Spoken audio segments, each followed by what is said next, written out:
bawas na rin po sa gastusin namin. So, nagpapasalamat po ako sa MCGI kasi maraming mga tao po na natulungan.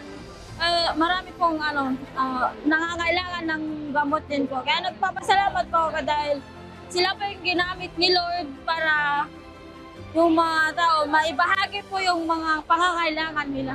Kaya salamat po. Sobrang saya na po namin dahil hindi po namin siya mabili ng hindi namin siya mabili ng walang reseta. Para sa akin po, napakalagang itong ginagawa po na serbisyo nitong NCGI. Sapagkat marami po tayong mga kababayan na hindi po kayang mag-avail ng libreng bunot, libreng check-up, libreng pagpapakabit na salamin. Yun po, marami po iba. Hindi po nila kayang tugunan yung lahat ng kailangan nilang ganon. Salamat sa Diyos. Ito po ang MCGI at natutugunan po sa maliit na paraan na magagawa po natin sa pangunguna po ng aming mga ngaral ay naaabot po natin pati yung mga sulok-sulok. Hindi man po lahat, marami po. Unang-una po masarap sa pakiramdam na mapaglingkuran po natin yung mga kapwa-tao natin na mabigyan sila ng mga libreng serbisyo katulad nito. At saka sana yung mga ibang kapatid din na ma-encourage natin na tulungan din sila dito sa ganitong gampanin. Kasi masarap sa pakiramdam. Tapos parang nasanay na rin kami mag-asawa na gigising sa umaga na ito yung routine namin sa buhay namin. Wala kaming mga anak. Baga, ito yung parang naging namin parang tungkulin na namin. Yun, dito sa loob ng iglesia.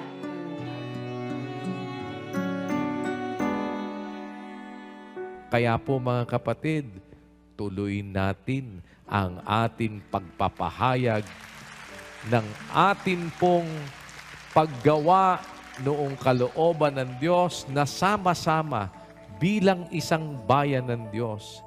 Pero yung tunay na liwanag, galing sa tunay na ilaw, kahit na umaga't tirik ang araw, makikita mo ang ningning ng liwanag na daladala noon. MCGI cares, MCGI shines, to God be the glory. Pag-ibig!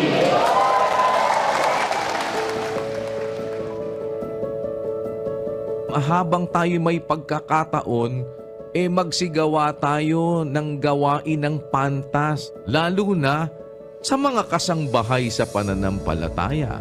Ano ibig sabihin? Di yung ugali na yon na inuugali ng mga anak ng Diyos, lalo na doon sa kapwa mo anak. Anak ka, anak siya, kaya nga kayo magkapatid kasi pareho kayong anak We are blessed and honored. Nagpapasalamat kami sa Diyos, sa MCGI. Kasi po, simula pa lang nang nag-offer po ang MCGI ng libreng sakay, patuloy na po namin yung ipinagpapasalamat kasi marami pong estudyante ang benepisyaryo nito. Tapos ngayon pong araw na to ay nabigyan naman po kami ng pagkakataon sa medical mission, dental and medical. So, ganun pa rin po. Malaking-malaki po yung aming pagpapasalamat dahil nga po isa ang Bataan National High School, Junior High School sa napili ni MCGI. Siyempre po kay Kuya Daniel, maraming salamat po sa provision.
message ko po, siguro po, bigyan pa po sana ang MCGI, ang pamunuan, lahat po ng miyembro ng malakas na pangatawan para po makapagpatuloy pa tayo sa pagsiservisyo sa ating kapwa, sa ating komunidad. Kasi alam ko po na wala pong hinihinging kapalit ang MCGI, maliban na lamang po siguro sa pagpapasalamat sa Diyos kasi nga po nabibigyan tayo ng pagkakataon na patuloy na magawa itong mga ganitong serbisyo. Maraming salamat kasi isa po kami sa naging benepisyaryo at isasama po namin ng MCGI at ang pamunuan ng MCGI sa aming mga panalangin. Buhatin natin dakilang gawain kung sama-sama'y magaan na dalahin.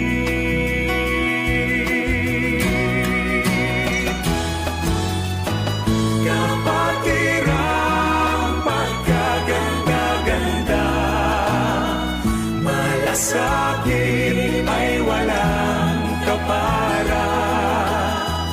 Kapit kamay na magkakasama, tulong-tulong sa pasanin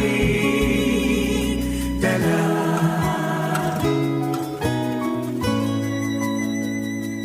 Yung mabubuting gawa, lalakaran mo yun, sabi ng Biblia.